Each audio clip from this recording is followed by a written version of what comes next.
ఇలా ఒక ముఖ్యమంత్రి స్థాయి ఉండి సిగ్గు లేకుండా శరం లేకుండా రేవంత్ రెడ్డి గారు ఇలా ఎదుటి ఒక ఎల్ఓపి లీడర్ని చావుని కోరుకుంటారా అండి ఎవరన్నా? నాకు అర్థం కాదు. ఎల్ఓపి లీడర్ చావు కోరుకుంటే ఎంత సిగ్గుచేటు. ఓ ముఖ్యమంత్రి స్థాయిలో ఉన్నాడు చావు గురించి మాట్లాడతాడా? నువ్వు చావాలని ఇంతకుముందు ఇంత వందల మంది ముఖ్యమంత్రులు ఉన్నారు, వందల మంది ఎల్ఓపి లీడర్లు అయ్యారు, కానీ ఎవరు కూడా ఒకరు చావాలని కోరుకోలేదే.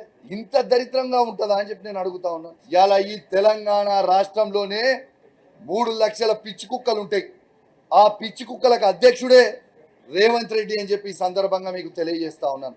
ప్రజలు ఏ విధంగా ఉన్నారంటే, నువ్వు ఇచ్చిన 6 గ్యారంటీలు హామీలుతో ఏ విధంగా అయితే నువ్వు ప్రజలకు ఇచ్చినావు, ప్రజలని నమ్మించినావు, నిన్ను నమ్మి ప్రజలు ఓటేసినందుకు ఇలా ప్రజలు పెడుతున్న శాపనార్థులకు ఒక్క సావు చచ్చేది రేవంత్ రెడ్డి అని చెప్పి సందర్భంగా తెలియజేస్తా ఉన్నాను.